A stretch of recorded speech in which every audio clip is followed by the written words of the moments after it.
Did you get it? Is it on? Hello, everybody. Welcome to another episode of Taking Over the World. That's right, Betty. How are you? Good. With Ed and Aaron. How you doing, Aaron? I'm doing good Aaron. That's your new name. We told you that. We already Aaron. determined that's going to be your name. Yeah, we're building quite the name team. I mean, we got Aaron, we got Slopes, we got Dancing Queen. We got the Ogre. The Ogre, yeah. That's the head guy. Yeah, we got a bunch of initials and names to go through with everything. Okay. So what's going on? Just sickness right now. Like health. Like why? You're sick? No, I'm not. I'm healthy. I think I'm immune. I drank out of a garden hose as a kid, so I think that makes me immune to a lot of things. I'm dealing with sickness in the house though. Kids were sick, wife's sick. Do you let them drink out of the hose? I don't even know if they know where the hose is anymore. The kids, they don't. That's a good one. My daughter got ready to leave the house today, and I'm getting ready to take her to team jump rope for school in the morning. She's like, "Dad, can you fill up my Stanley with water?" Like, no, they don't drink it out of a garden hose. They're drinking out of Stanleys. So it's funny. My daughter just bought a Stanley, and she's like, "Dad, you know they have it in other colors because hers is pink." I'm like, "No, I don't need a Stanley. I'm good. I have enough." Like, have you ever seen those memes where the husband will open up the drawer or whatever, and there's 87 water bottles? I feel like that's how my house is. There's water bottles.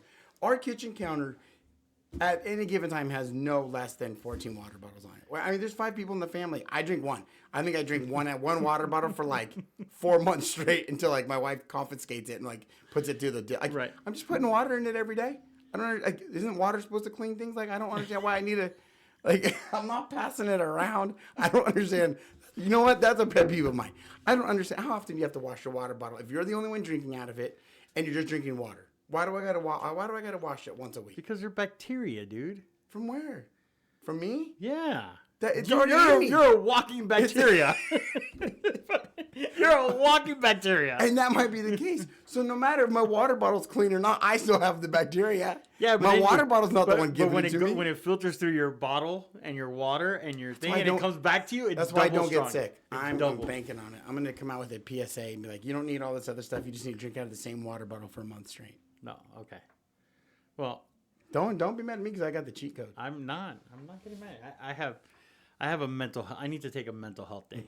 Oh, why?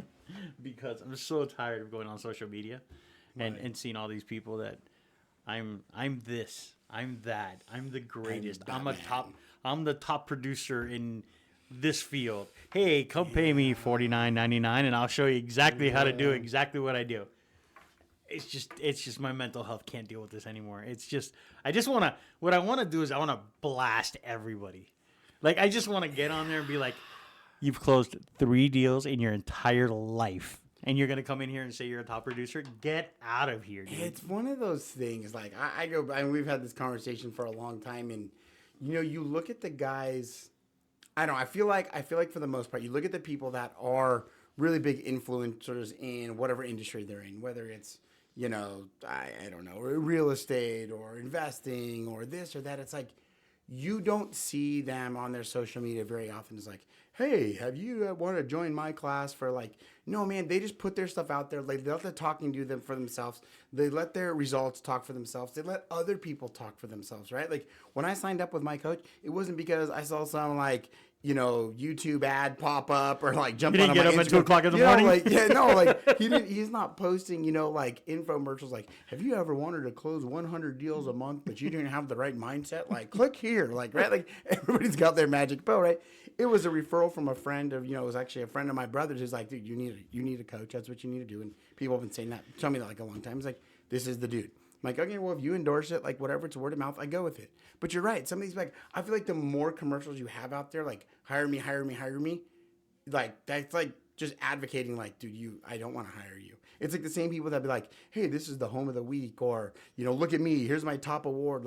The more you have to put that stuff out and become our 3-letter word, ego, right?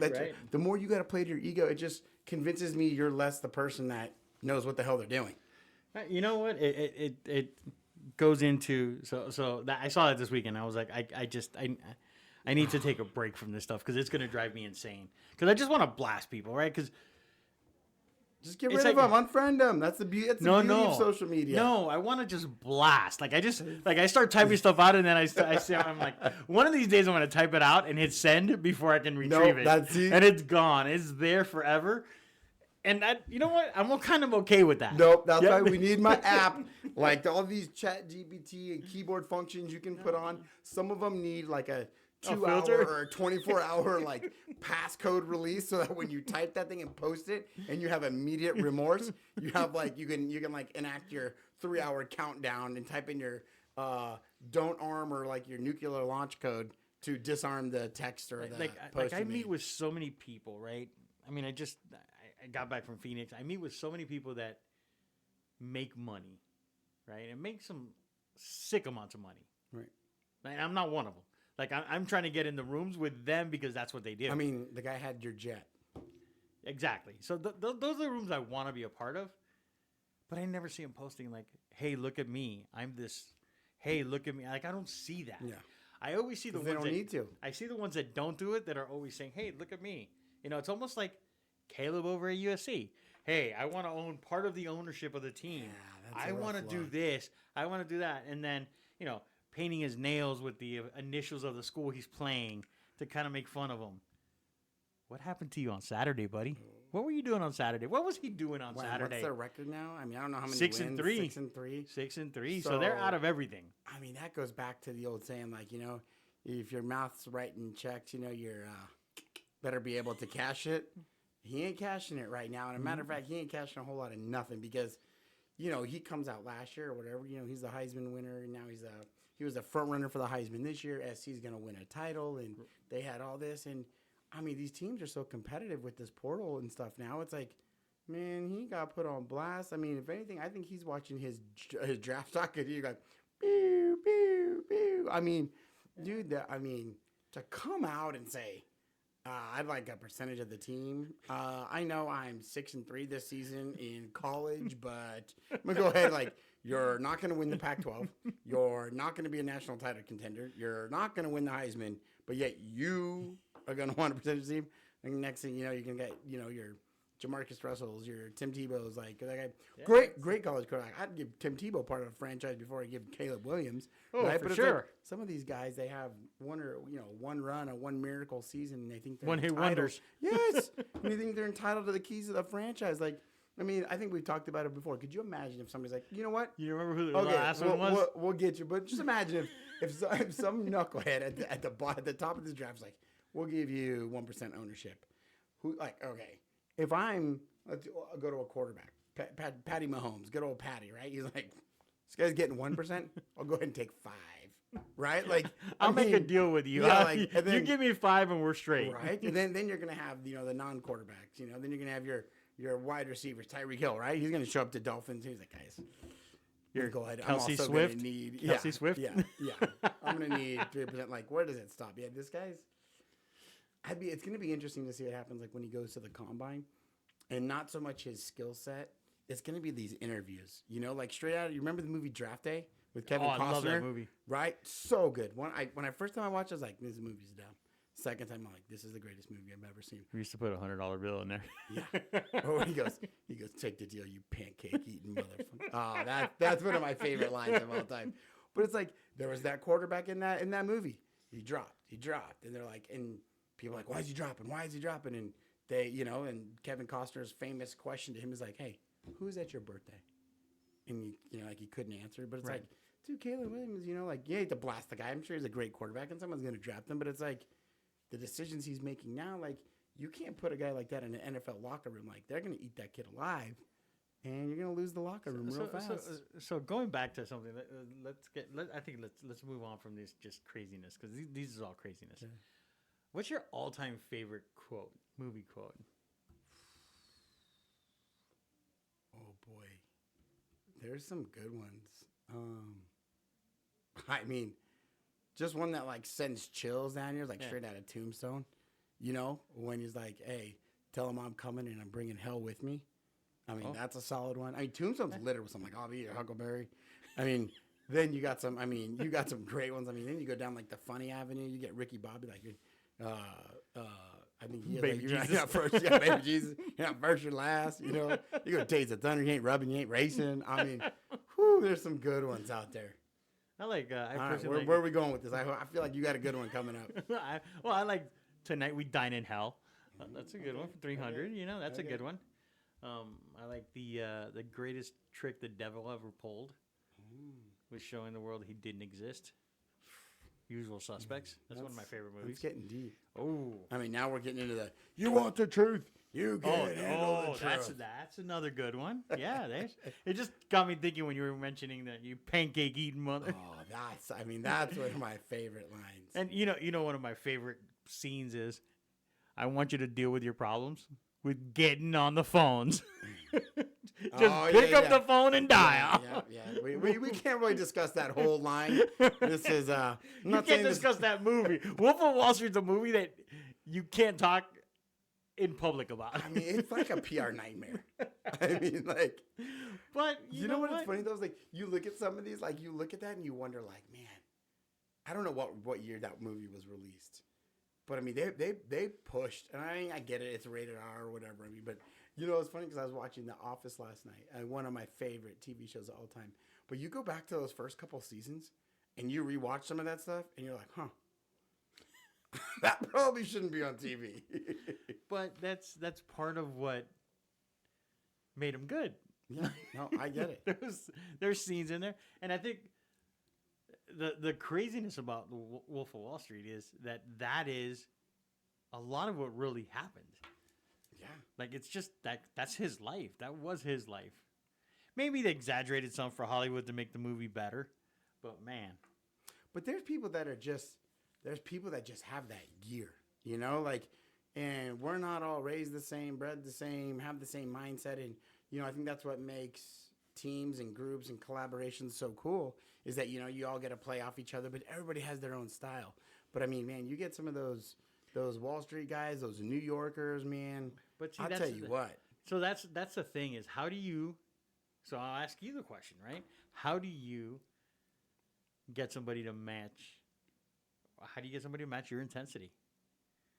Or do you don't and just let it slide? I don't know. I think you don't and you can't figure that out. Right. So that's kind of the double answer to your question. How do you get them to? I don't know if you do. And what happens, like, you can't get them.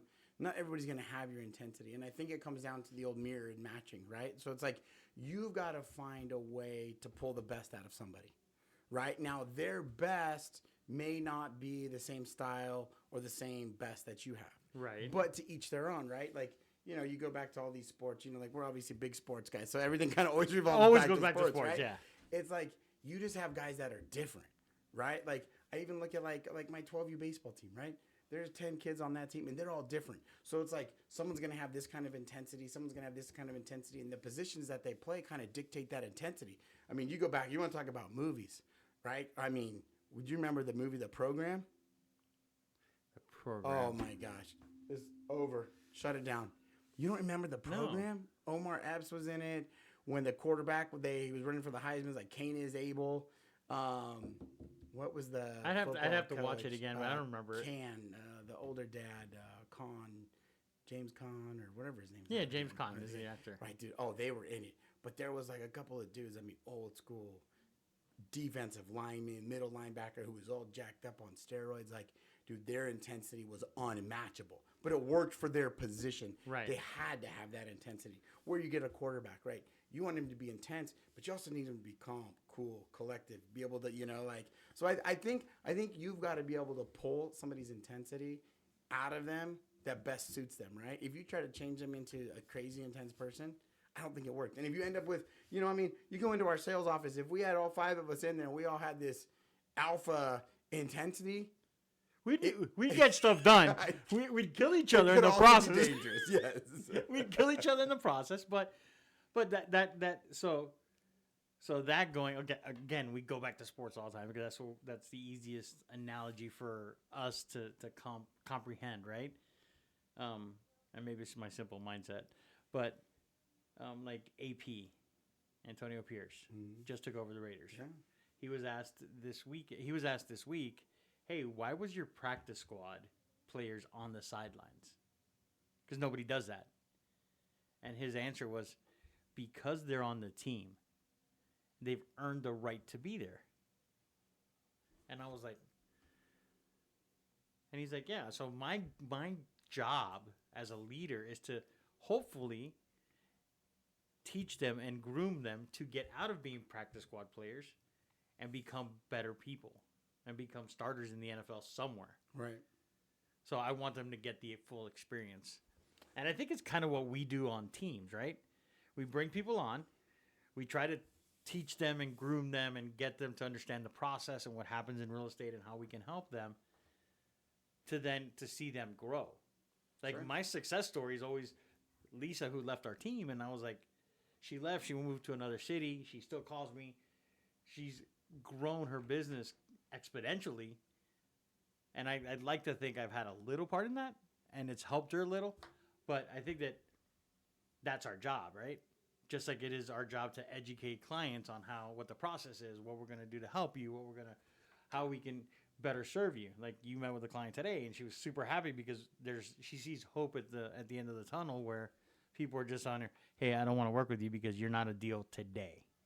Well, a couple of things. One, AP's probably doing really good because he coached at ASU. I mean, that's probably the reason.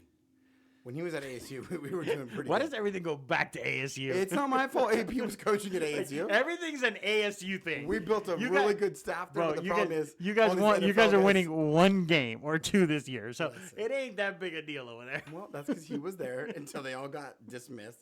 NFL guys, turns out they didn't really know recruiting rules. And Oh, there's rules? Apparently there's rules and violations.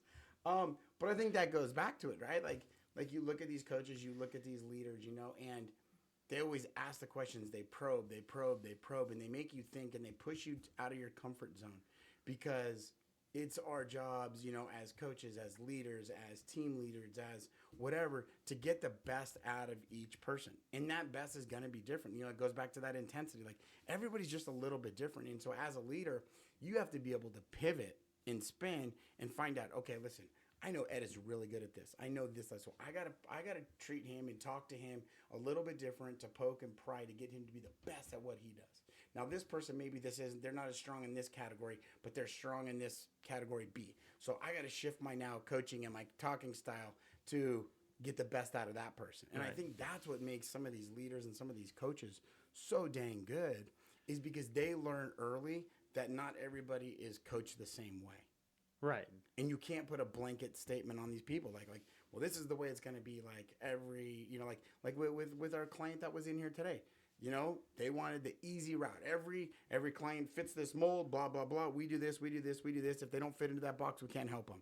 Right. We had her in here. I mean, I think you came by and you said, I wondered how it was going. And then I heard laughter coming out of the room, right? Right. We got her pretty much pre-approved. We got her a showing tomorrow. We've got our lender. I mean, shout out to Keith, man. He came in, had a great idea. If you haven't heard about it or if your lender's not telling you about these other options you have, like a renovation loan. Right. Right? So now we took a property that maybe is not ideal yet. She doesn't have the money to do the renovation she wants.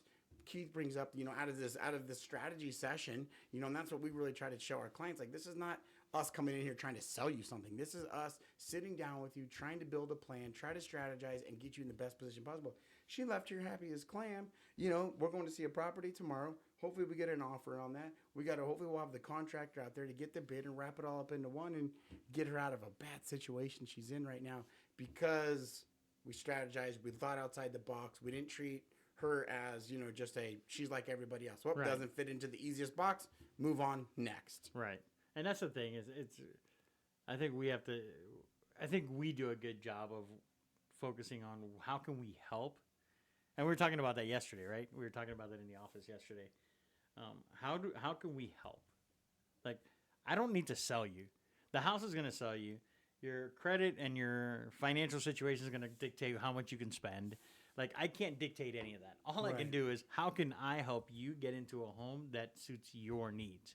And if I can't, then I can't, right? And if you choose not to get into a particular home and you want to keep doing the rental thing or living with family, that's all fine too. But at least we want to be able to provide options for people, right? Yeah, and I think, I mean, you go into one of what's the biggest, hottest topic, the most trending issue in real estate right now? The lawsuit. Right. Right? And I've had friends like, oh man, what is this? What is this? And I'm like, hey, everybody just take a deep breath, right?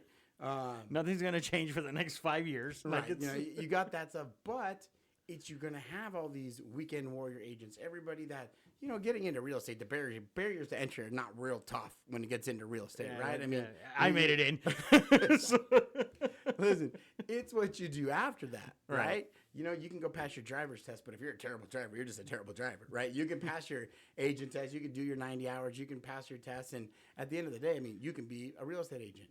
But what sets people apart and what this is going to show people is that you've got to be able to want to help. You've got to be able to bring value, because now especially when you get into the buyer side, buyers are going to sit down at the table and start interviewing agents. Right. And so when you get these agents, you know, when you get people even in different industries that are just trying to get you from point A to point B, and they don't do a lot of relationship building, they don't ask questions. They're not, like you said, they're not coming from a place of value. They're just regurgitating whatever they were told. I know square mile is X amount of feet. Like, what am I ever going to do with that, right? I know an acre is 4370. There you go. There's your acre, right? It's like, great. That's not what helping these Right. people. Sitting down, understanding this lady's needs today, what she's trying to do, right? And providing value. And like, so with us, when buyers sit down with us, what are they going to see? They're going to see training platforms. They're going to see a team. They're going to see all these different avenues that they're going to have. When they wake up at 2:30 in the morning stressed out over EMD, they're going to be able to click a video and have one of us pop up Right. talking to them about EMD. Right. What happens with that home inspection, right? So people have to adapt and change and come from that place of wanting to truly help, wanting to provide value. And those, going back to, what's amazing about when we start talking is it all comes full circle, right? So now we're going to get back all the way to those people that said, hey, check this out. I am the top 1% in my cubicle. Like, congratulations. In my cubicle. Right? Like I am the top producer in my 4x4 cubicle, right? You're also the only one in that 4x4. You're like, you can spin this thing like, I am the top Aaron Dalzell named agent in Keller Williams working out of this office Monday through till, like, you know, like, right? It's birthday of this day, like, right? I'm the number one in the world, right? Right. It is what it is. People can spin things every which way, but they're the ones true that if we let them just continue to do their thing, and you know what? Instead of putting them on blast, we're like, you know what? Come on, blast is fun. we just let them be, right? What's going to happen? They're going to get so exposed in these next few years. They're going to be the ones that are out of the industry, had to move on. And, you know, you hate to see it. It's not like you're wishing bad on people, but it's like those people go back to the 3-letter word of ego. They chose their ego over their clients. They chose their ego over providing value. They chose their ego above education, right? It goes back to, you know, our networking group, you know, Right. Givers Gain. Right. That's, you know, it all comes full circle. It does. And they're going to be on the outside of that circle looking in going, well, it was easy. I got in pretty good. Like, Yeah. no, sorry. You failed to adapt. Yeah, I then. read somewhere that 100,000 realtors have already dropped out. Sorry. And we're not even in January yet. Yeah. Yeah. As soon as that bill comes due for the dues, see you later. But, you know, and I think that's what's funny too, is that I've had some friends be like, hey man, dude, like, that's scary. I'm like, well, it depends on how you look at it. Like, you and I have talked, like, and you're the engine that pushes the, you know, like, our whole group. And this topic is like, listen, I want to be in the room with people that are growing. Right. I don't want to don't tell me what you can't do. Right. Tell me what you can do. Show me ways it's possible. Right. Like, you know, it's like that whole, like, that big analogy and the big saying ever, like Thomas Edison in inventing the light bulb, right? Like, it's not that I found one way to figure it out. I found 999 whatever ways not to do it, right? Right. And that's what your mindset's always been. It's like, I don't care I don't care why it doesn't work. Show me why it can work. Let me help figure out, like, let me poke holes in that to make it work. And those people that don't have that and don't adapt with that mindset, they are going to be out. And you know what? For us, the people, like, that have this mindset and build those systems, listen, we stick it out, you know. It's going to thin the herd. That's the thing is, like, I want to be, like, and I've become very purposeful about this, right? I travel and I go to places to talk to people because I want to be in those rooms. I want to be in a room with somebody that's talking about growth and how to build wealth and how can you help a family build wealth and how can you build wealth yourself and how can you create systems to build wealth and how can you, How can you do things to make a better life, right? Because it's not about making money, because anybody can make money, right? It's how much of the money are you keeping? How much are you actually sharing what you're learning with other people to help them grow, right? Because I talk to a lot of people that say, hey, I want to sell my house. Sometimes it's not necessary. If you can rent it out and make some money, and there's a way for you to get the deposit to buy your new house, then let's figure that out. And now you have 2 properties. Right. Now you have 2 properties, and now with the 2 properties, you can figure out, okay, this is what we're going to do. Now you have an income-producing property. Now you have your other there's ways, and we try to find those ways versus talking to somebody saying, interest rates are horrible right now, and the economy's horrible right now. And you know what? I can't change that. Right. I can't wave a magic wand and change interest rates back to 2.5%. Right. I wish I could. If I could, you know what? We wouldn't be sleeping. We'd be working 24 hours a day trying to sell all the houses. Yeah. So I can't do that. And we can't go and say, hey, milk, go back to being $1.25 a gallon instead of $6 a gallon. Eggs, you're no longer $6. I bought a cow. I just bought a cow. Well, they're double, right? You can use the cow for meat and for you just gotta be careful which order you do. Yeah, for milk. Yeah, you can't do one before the other. You have to make sure they do it in the right order. But at the end of the day, you want to be in those rooms. At least I do, right? I don't want to be in the room with the person saying, "Oh, it's time to contract because business is not going well." No. It's time to grow. Now is when you do it. Now is when we look and help as many people as possible. And now is, so it always goes down to like in with buyers, right? It goes to do we let the fear of interest rates stop them from buying? Well, truth is right now for buyers, in my opinion, and it's my humble opinion, is now's the time to look for a house because you don't have a lot of competition. Right. Because if interest rates drop miraculously to 4%, guess what's going to happen? There's going to be 1,000. There's going to be 1,000 people looking at that one house that you want to get. Yep. And then everybody's overbidding, and then people are spending money they don't have to get into it. So much for all your equity that you said you had. That's gone. Like everybody's doing everything to buy those houses because now the investors are coming out of the woodworks again. Everybody's coming out. So now it's truly, if you're truly looking to buy a house and your situation dictates you to buy a house, now's the time to do it. Right. In my opinion. No, it's why are you going to wait? What is miraculously going to change in the next year that you're going to say? Because I'll tell you right there, back in the 80s when my mom bought her house, the one we grew up in, it was 16% interest. Right. And salaries weren't what they are now. Sure. And she bought a house and she made it as a single mom in a house with 16% interest. Not that it can't be done, and I understand that the housing prices are different than they were back in the 1980s. Right. But still, interest rate was 16%. People were still buying. There was creative ways to buy. Just like there's creative ways to do it now. We just have to figure it out. And if we don't sit down and talk to people and educate them, if we just want to walk around and be like, I'm the #1 agent in my town. In my cubicle. In my town, it's called Eddiesville. That's my town. It's funny. So here's the big question. What's going to go down first? Interest rates or home prices? Who knows? Who knows? My crystal ball's not working today. So nobody's got the crystal ball, or else we'd take it down to probably over to the local casino and start putting it on black or red, to Madam something. Well, let's just say in a perfect world, like in the vacuum we live in, more than likely we'll see a drop in interest rates, right? And it's once you buy the house, right, that price is locked in today. Right. You're done. You're good. Right. If you buy it at $600,000, that purchase price never changes. But if you get 7.5 today, and, talking to some lenders and stuff, I mean, sounds like, maybe spring, summer, you're going to see a decent drop in them by them. And who knows? Again, we don't have a crystal ball, but that's not locked. You can refinance them. I'm going to predict. Uh-oh. We're in Vegas, so I'm going to predict. I'm going to make a prediction. Interest rates are going to drop because it's election year. Boom. Okay. You heard it here first. In election year, everything gets better. Are you trying to go? You heard it here first, like when I broke the ceiling off of big NFL, big marketing on Taylor Swift doing the halftime show. Yes. So far, the Taking Over the World. Let's go on record. Taking Over the World podcast are 2 predictions that we're currently sitting on. Right. Taylor Swift performs at the halftime show in Kansas City. In Kansas City. Okay. And interest rates are going to go down in the election year. Boom. We said it first. Well, you heard it here first. Breaking news. All right. Dun. Oh, that's Sports Center. Sorry, no trademark. Sorry, Sports Center. Don't sue us. Don't sue us. I guess if Sports Center comes after us, we've made a dent somewhere. If Sports Center calls, just make sure you do it when it's get up so I can talk to Greenie. and Ryan Clark and Pivot and those guys. That's who I want to talk There to. you go. I gotta get on there. I gotta get on the Kelsey podcast, which is New Heights, and I gotta get on Pivot. That's fine. I'm going to McAfee.